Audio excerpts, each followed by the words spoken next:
Bienvenue, tu es à l'écoute d'un nouvel épisode d'Installe-toi, le podcast qui t'aide à te détendre, lâcher prise et te découvrir. Je m'appelle Laetitia, je suis coach et praticienne en hypnose. Je suis là pour t'aider à mieux comprendre ton comportement, tes pensées et partir à la découverte de toi-même. Si ce podcast te plaît, partage-le et laisse une note, un commentaire ou un like pour nous encourager à continuer. Installe-toi confortablement, c'est parti pour l'épisode d'aujourd'hui.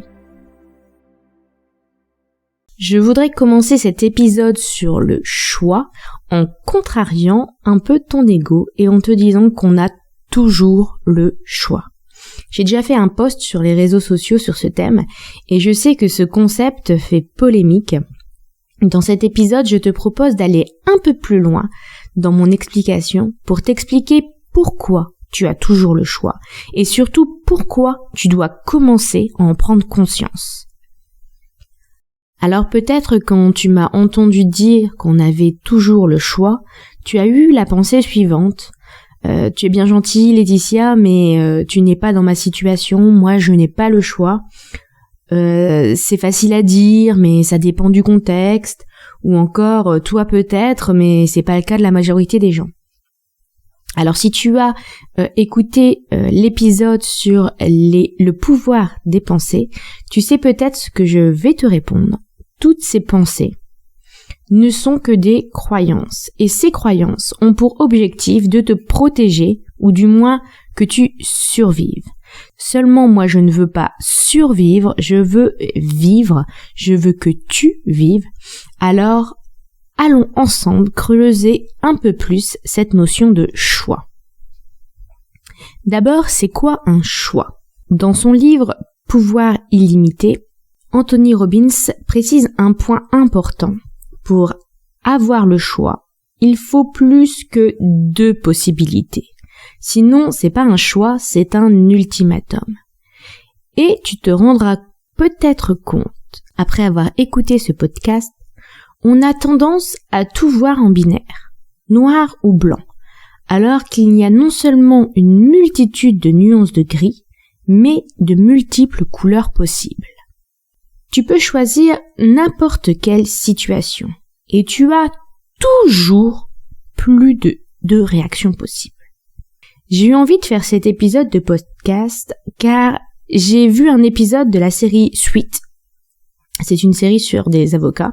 Bref, dans un épisode, l'apprenti avocat dit qu'il n'avait pas le choix, que c'était comme quand on lui met un pistolet sur la tempe, soit tu choisis de dire oui, soit de mourir.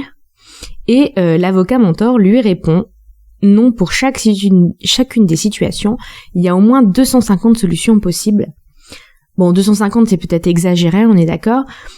Et il argumente en lui donnant différentes possibilités qui s'offrent à une personne qui a un pistolet sur la tempe.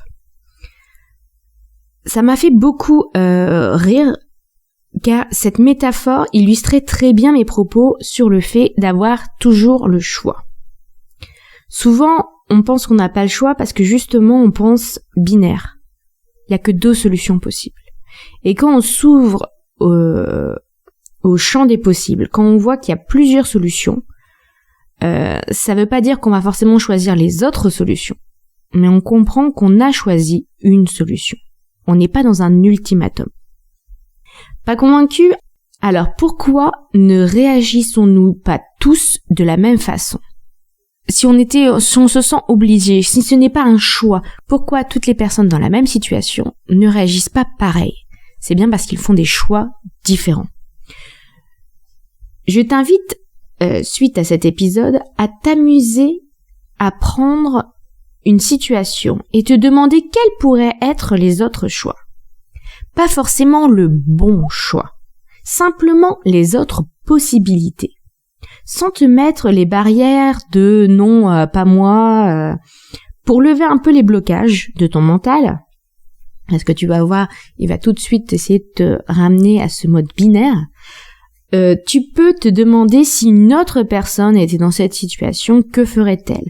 Tu peux même t'amuser à prendre des personnalités ou des personnages fictifs et te demander comment eux auraient réagi. Juste pour montrer à ton cerveau qu'il existe une multitude de possibilités pour lui démontrer que oui, tu as fait ce choix. Et tu as tes raisons pour l'avoir fait, bonnes ou mauvaises, peur d'échouer, protéger les autres, se protéger, manque de confiance en soi, etc. C'est tout un contexte qui fait qu'on va prendre cette décision. Mais on a choisi. Enfin, tout un contexte, et pourtant, des études psychologiques montrent que souvent, un comportement va être prédominant. Pourquoi ? Car il sera sans doute parmi les 2 premiers choix qui te viennent le plus rapidement et qui sont souvent guidés par le besoin instinctif de survivre, le mode automatique qui est là pour te protéger, ne pas prendre de risques. En réalité, pour la plupart d'entre nous, peu de situations de la vie de tous les jours comportent un réel risque de mourir. Mais le cerveau est ainsi câblé. C'est notre instinct de survie qui vient en premier. C'est pourquoi prendre l'habitude de chercher plus que 2 possibilités va te permettre d'entraîner ton cerveau à élargir le champ des possibles.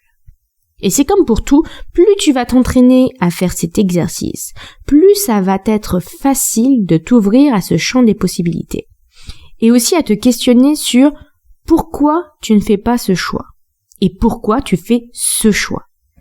En fait, c'est faire tes choix en conscience.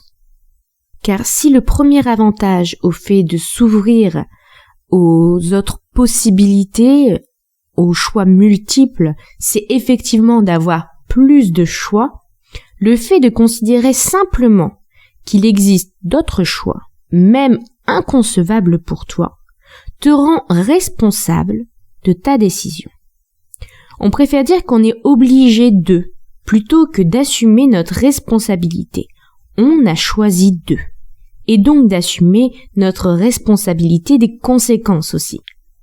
Et il est bien plus confortable pour notre mental de se dire que c'est la faute des autres que de prendre ses responsabilités. Seulement, si nous ne sommes pas maîtres de nos choix, alors sommes-nous maîtres de nos vies ? Je préfère assumer mes choix, ma responsabilité et les conséquences qui en résultent que de me dire que les autres, l'environnement, est le maître de ma vie. Je ne veux pas survivre, je veux vivre. Reprendre ta responsabilité, prendre conscience qu'il s'agit de tes choix, c'est reprendre le pouvoir sur ta vie. Oui, c'est moins sympa pour l'ego de se dire qu'on est responsable, autant des aspects positifs que des aspects négatifs.